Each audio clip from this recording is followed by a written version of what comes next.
Most people think tight hips are just a flexibility problem, but if that were actually true, stretching would have already fixed them. In reality, the real issue comes from something completely different. So in this video, I'm going to show you the 4 movements that actually target the root cause of hip stiffness, so you can start squatting, running, and moving through daily life without hip discomfort or pain. So let's start with the first and by far the most locked up position for most people, hip flexion.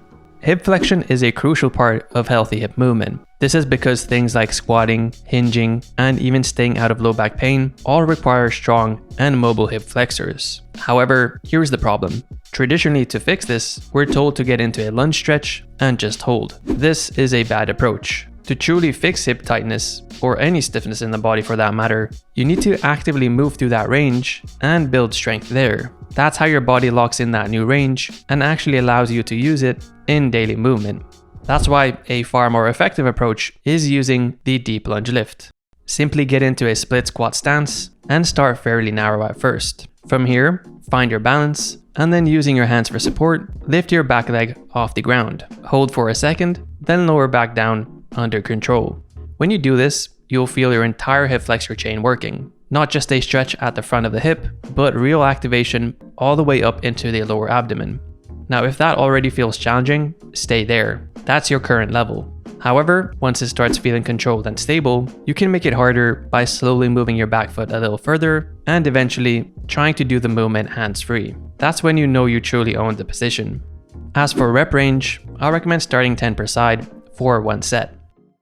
So the second exercise is the hip airplane, which is one of the most important moves you can do for your hips. This is because muscles like the glute medius and deep hip rotators are responsible for stabilizing your hips rotation. If they're weak, tight, or inactive, your knees have this tendency to collapse inward during squats and single leg movements, which often brings out knee pain. So, to make sure that doesn't happen, stand next to a wall with one hand lightly on it for balance. Then shift your weight onto one leg and hinge forward to about 60 to 70 degrees. Now here's where the magic happens.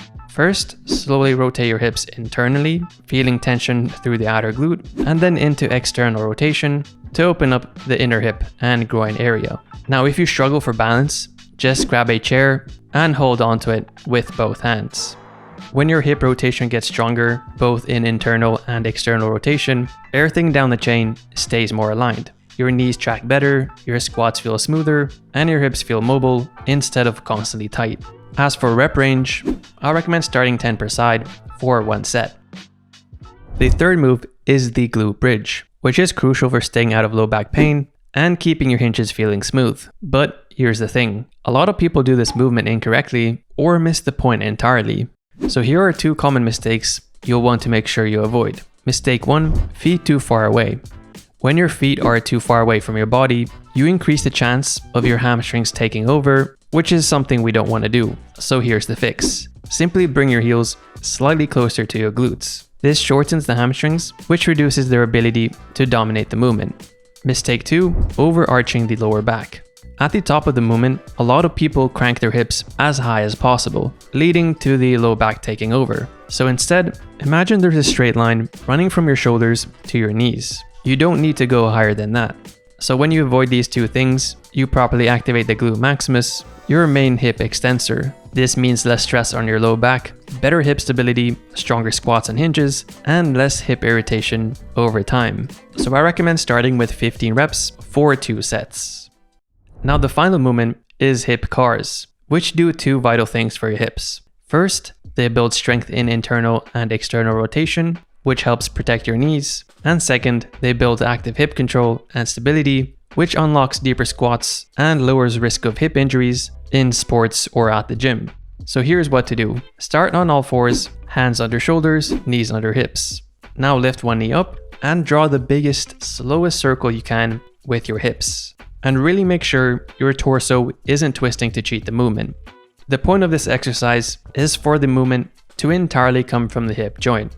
So after a few controlled circles, reverse the direction. So back, to the side, and down. This makes sure we strengthen both directions of the hip rotators, which will improve hip control and balance out any rotational asymmetries that you might have. I recommend starting with 10 repetitions in both directions per side. So how often should you practice these movements? Well, personally, I like to do them a couple times a week, but quality is key. If you even do these once a week and you actually focus and move with intention during these 5 to 6 minutes, these 4 movements will do way more for your hips than 30 minutes of random stretching. Now, if you are interested in future-proofing your hips, I do have a full 30-day guided program that builds on what we covered today. So if that's something you think you need, I recommend checking it out. Alright, that's it for this one. Thanks for watching as always, and I'll see you in the next video. Take care.